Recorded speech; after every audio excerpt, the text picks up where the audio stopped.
तो मैं समझता हूं कि जो लोग संसद में अभद्र भाषा बोलते हैं, गालियां निकालते हैं, उनको तो कोई सवाल पूछा नहीं जाता, और दूसरे लोग जो सवाल पूछते हैं उनको संसद से बाहर कर दिया जाता है।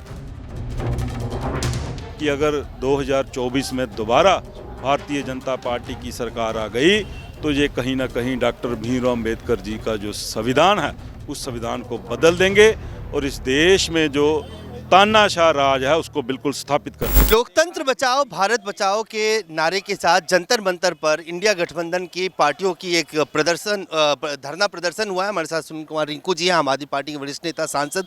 सर, किस तरह से देखते हैं, क्योंकि सत्र तो अब खत्म हो गया, वहाँ तो आप लोगों को मौका नहीं मिला, अब इस तरह के प्रोटेस्ट से कितना इम्पैक्ट होगा 2024 में? देखिए, वहाँ भी हमने पूरा मौका लिया है, बात की है अपनी। ये बात अलग है कि माइक बंद कर दिए जाते थे, संसद के कैमरे हैं उनका मुंह जो मोड़ दिया जाता था, पर हमने अपनी वहाँ पे बात रखी है और युवाओं की बात की है, देश की संसद है उसकी सिक्योरिटी की बात की है। तो मैं समझता हूँ कि जो लोग संसद में अभद्र भाषा बोलते हैं, गालियाँ निकालते हैं, उनको तो कोई सवाल पूछा नहीं जाता, और दूसरे लोग जो सवाल पूछते हैं उनको संसद से बाहर कर दिया जाता है।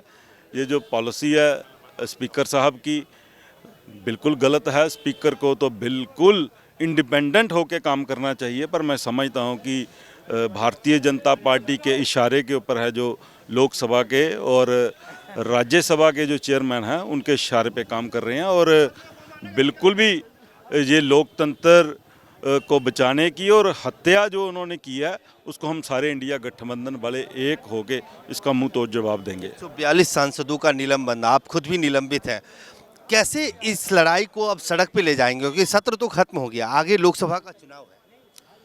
देखिए, देश सारा देख रहा है, पूरे देश को पता है कि किस तरीके से इतना बड़ी गिनती में जो निलंबन हुआ है, ये इतिहास में पहली बार हुआ है। और बाबा साहब डॉक्टर भीमराव अम्बेडकर, उनकी पवित्र आत्मा जहाँ से भी देख रही होगी, क्योंकि 1950 में उन्होंने इस देश में संविधान को लागू किया था। तो पिछले 70 सालों में देश का निर्माण हुआ है, देश आगे बढ़ा है, देश ने पूरे विश्व में अपनी अलग पहचान बनाई है सिर्फ और सिर्फ संविधान करके।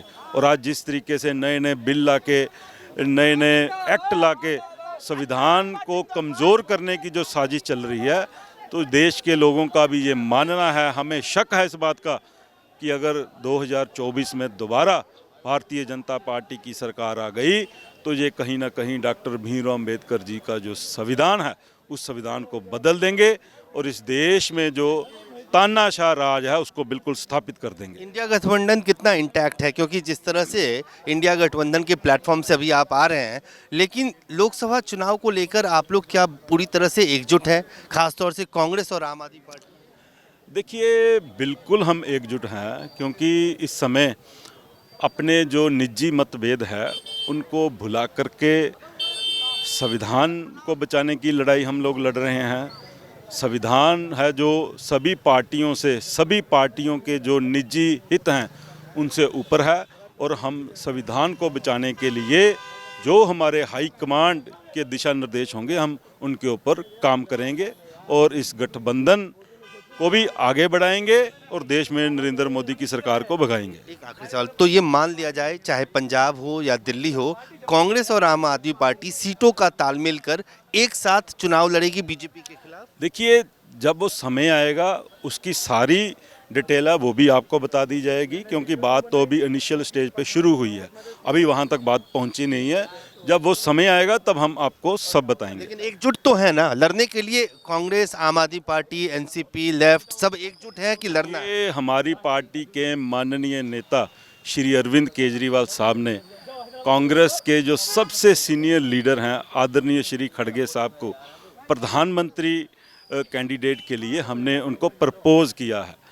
अगर हमारे कैंडिडेट प्रधानमंत्री जी का चुनाव लड़ेंगे तो है आम आदमी पार्टी का, हम सबका फर्ज बनता है कि जब गठबंधन हो चुका है तो हम उनके लिए, प्रधानमंत्री बनाने के लिए हम उनकी लड़ाई लड़ें और एकता के साथ इलेक्शन लड़ें।